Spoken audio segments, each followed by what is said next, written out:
The relationship we have with the animals that we have chosen to domesticate and that have permitted themselves to be domesticated. Throughout this series, you'll see reports from Jan Batchelor, who's over there with our bank of phones, on which you'll be able to join us live later in the program. But this week, she's been up to Dumfries to see some performing animals. But are they performing or are they working? Or are they just pets? We're here at Gandy's Circus and we're going to go behind the scenes. Meet with the trainers, meet with the animals, and hopefully gain some insight into the very special relationship which builds up between the two. But first, we'll go into the ring and watch the performance.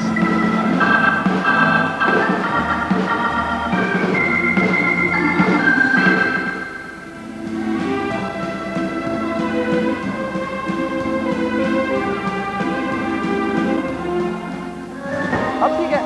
Come on, that's better. Let's go. Good boy, that's better. Come on. Come on. Nice and steady. You go out a bit. Out a bit. Good boy. Come on then. Come on then. Come on. I practice in the heart of London. That means that I've restricted what I treat to small animals, to birds and cats, dogs like Libby. But there's no limit to the size or the type of animal that some people think can be good pets. But whatever the species, the relationship depends on our understanding the needs and the behavior of the animal.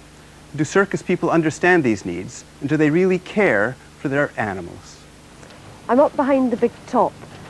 This is the area where the animals are quartered. They sleep here when they're not actually performing. And with me is Graham Tuttle. Graham is the circus bear trainer. Hello. Yes, Hello. That's right. You look after Rita and Daly, the two Canadian black bears that we see here. Mm-hmm. This you like to call the bear's bedroom. Can you tell me about it? That's right. This is used as a mobile bedroom. Obviously, it's used for transporting the animals from place to place. Apart from that, feeding and sleeping overnight, it's virtually redundant because all through the day, of course, the bears are out of the truck in the exercise area that we put up for them outside in the open air. I suppose this does stop prying eyes and fingers. Well, that's right. When the public are around at showtime, we obviously like to keep the public away from bears rather than bears away from the public. Obviously, our insurance companies prefer it that way. We're okay, though. We can go in, yes, there's no problem there. We can go in and say hello. Can we go in? Sure. Thank you. Okay. In you go. Rita. Rita over. Hello, Rita. Hello. This is Rita. Hello, Rita. The smaller of the two, she's the female. She's the... And somewhere in there is Daly. Come on, Daly.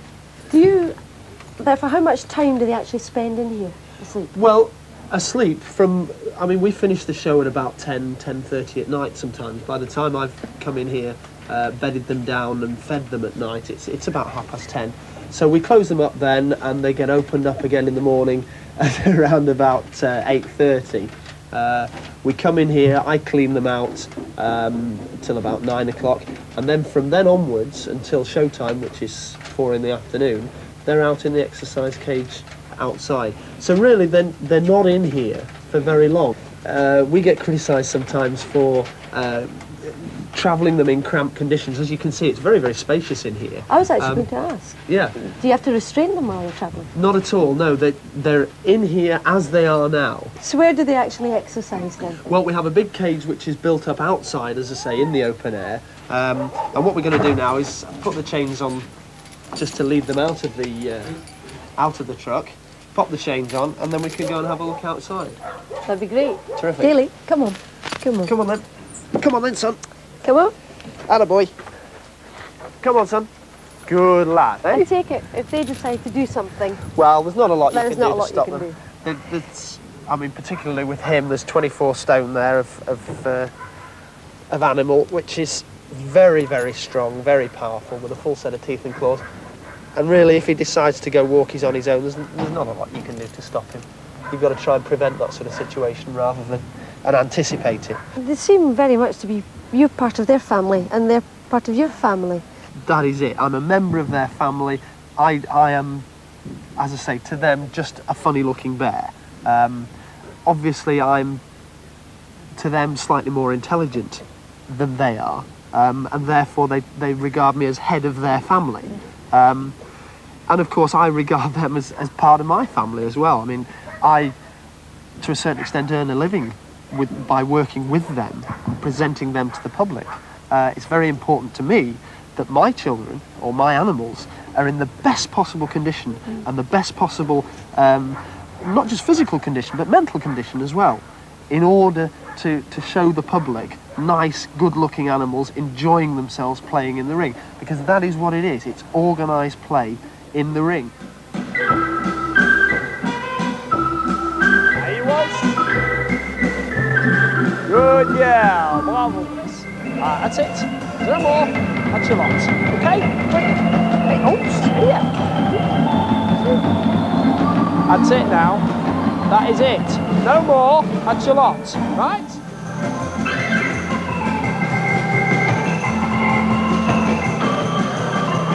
Good lad, and again. Our Canadian black bears trained and presented by Graham Tottle, Rita Daly and Graham. Well, the king of the forest in a cage? Do we make good bear substitutes for bears? What do you think? Throughout the series, you'll be able to phone us with your opinions. So is it right for us to let wild animals perform? Phone us, and we'll be able to put your point of view to people like Graham Tottle, who'll be appearing on the show. So phone us, please.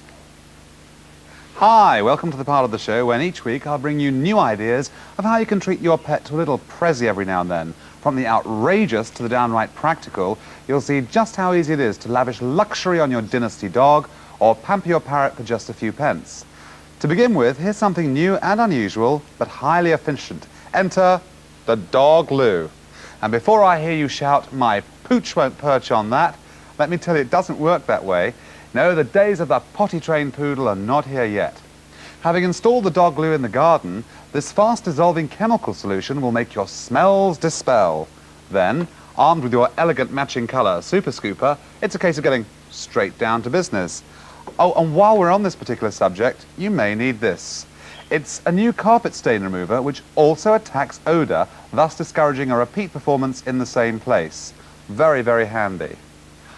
Okay, time to meet a new friend. Gorgeous, Rita the rat. Isn't she fabulous? Mwah! Well, you might not think so, but I promise you your cat or kit will think she's just fabulous. As a playmate, your puddy cat will have great fun pulling on Rita's tail and also scratching her back. It could well mean the end of nicks in your net curtains and a demolition job done on your Draylon. Finally, if you're like me, do you have a screaming attack every time there's a spider in the bath? Problem solved. But you'll need this. The spider ladder. Simply dangle it from the tap and be sure Boris will climb his way to freedom every single time. And there's a great quote on the packet. It says, "Handmade by mystified craftsmen in China." So until the next programme, when I'll be back with more goodies. Have a good week now. Thank you, Dale. Now, listen to this. Hi diddle diddle, the cat on the fiddle, the cow jumped over the moon, but the little dog laughed to see much fun, and the dish ran away the spoon. I'm just cray little mixed up kid, but little Bo Peep has lost her sheep, and can't tell where to find them, leave them alone at home, wagging their tails behind. That was Sparky, a talking budgie.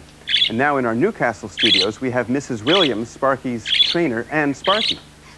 Mrs. Williams, Sparky was a celebrity in the 1950s, and I see you have him beside you now. Where does he stay now? Do you have him at home? Well, I had him preserved when he died, and he's in our Hancock Museum. Really? Now, I've heard all sorts of talking birds in practice, but I have never in my life heard anything like what I just heard.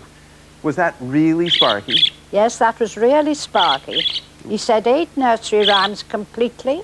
He said 531 words and 357 phrases. Now, did you teach him all of that? Yes. Do you have I some taught magic? him. Is there a magic way of doing it?